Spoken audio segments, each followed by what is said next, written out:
सरकार भले ही अपना पीठ थपथपा ले, लेकिन झारखंड का शिक्षा व्यवस्था बिल्कुल ही उदासीन हो चुका है। यह हम नहीं बल्कि झारखंड के पूर्व शिक्षा मंत्री और वर्तमान में बीजेपी के विधायक डॉक्टर नीरा यादव कह रही थी, क्योंकि आज झारखंड विधानसभा में शिक्षा विभाग पर चर्चा की गई और उन्होंने शिक्षा विभाग पर चर्चा में शामिल हुए। ऐसे में सदन के अंदर कई सवाल और कई जवाब देखने और सुनने को मिला, लेकिन जिस तरह से पूर्व शिक्षा मंत्री ने सवाल पे सवाल वर्तमान शिक्षा मंत्री से करते हुए नजर आ रहे, कहीं ना कहीं अब ऐसा लगने लगा है कि झारखंड की शिक्षा व्यवस्था में सिर्फ बदलाव होने का नाम नहीं ले रहा।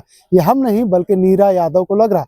नीरा यादव जब सदन से बाहर निकली तो उन्होंने शिक्षा व्यवस्था पर कई सवाल उठाते हुए नजर आए। तो क्या कुछ कहते हुए नजर आ रही है कोडरमा के विधायक और झारखंड के पूर्व शिक्षा मंत्री डॉक्टर नीरा यादव। चलिए हम आपको सुनाते हैं। कटौती प्रस्ताव लाए थे और उसी के पक्ष में बोलने के लिए खड़े हुए थे। समय कम रहने के कारण बहुत सारी चीजें हमारे पास में थी, लेकिन नहीं बोल पाए। दो चार बातें आपसे हम जरूर शेयर करना चाहेंगे कि जब शिक्षा जैसे महत्वपूर्ण विभाग, इसमें हमारे नौनिहालों से लेकर के हमारे युवा वर्ग के सभी लोगों का इसमें एनरोलमेंट रहता है, और ऐसी स्थिति में शिक्षा विभाग जो है बिल्कुल उदासीन हो गई है।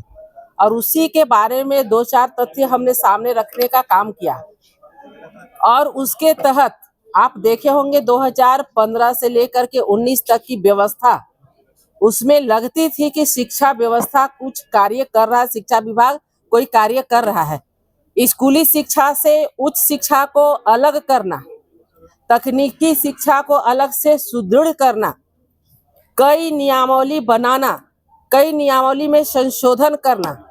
जो सबसे महत्वपूर्ण बात होती है शिक्षकों की नियुक्ति, सबसे पहली बात हमारी सरकार ने वो काम किया था, टेट का एग्जाम लेने का काम किया था। और जो आप प्रोफेसर की नियुक्ति के बारे में बोलते हैं, प्रिंसिपल की नियुक्ति के बारे में, तो जो होता है रोस्टर क्लियरेंस करके जेपीएससी को भेजना, जो सबसे भारी और टफ काम है, जो सबसे पेचीदा काम है, उसे हमारी सरकार ने करके और आगे भिजवाने का काम किया था।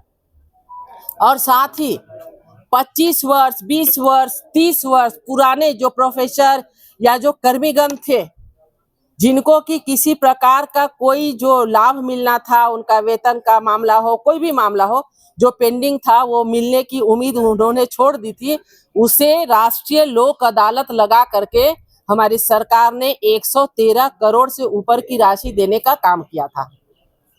आज देखिए, जब माननीय सत्ता पक्ष के श्रीमती कल्पना सोरेन जी बोल रही थी, सबसे पहले उनका अटैक पारा शिक्षकों पे था कि पारा शिक्षकों को इन्होंने लाठी खिलाया। हम तो ये पूछने के लिए खड़े होना चाह रहे थे, लेकिन मौका लगा नहीं कि उन्होंने सत्ता पे आने के पहले कहा था पारा शिक्षकों को हम वेतनमान देंगे। किया क्या? एक थोड़ी सी मानदेय की राशि बढ़ा करके और सिर्फ नाम बदल के पारा शिक्षक को सहायक शिक्षक कर दिया गया।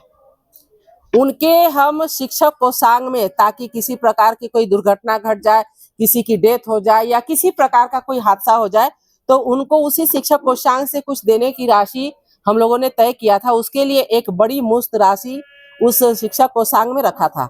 वो राशि का क्या हुआ, आज आप भी पता करें।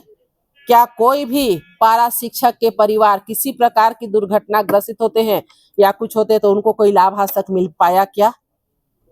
बात आई स्कूल को बंद करने की, हमने आंकड़ा के साथ बताया कितने स्कूल ऐसे हैं जिसमें एक शिक्षक के भरोसे पूरा विद्यालय, और कितने विद्यालय ऐसे हैं जिसमें कि बच्चे एक भी नामांकित नहीं है, लेकिन 1000 से ज्यादा शिक्षक उसमें कार्यरत हैं। तो इन व्यवस्था को चेंज सही करने के लिए हमने ये कदम उठाया था। आज ये सरकार इस पे नहीं कहती, ये बस एक जो ढिंढोरा पीटती है स्कूल बंद।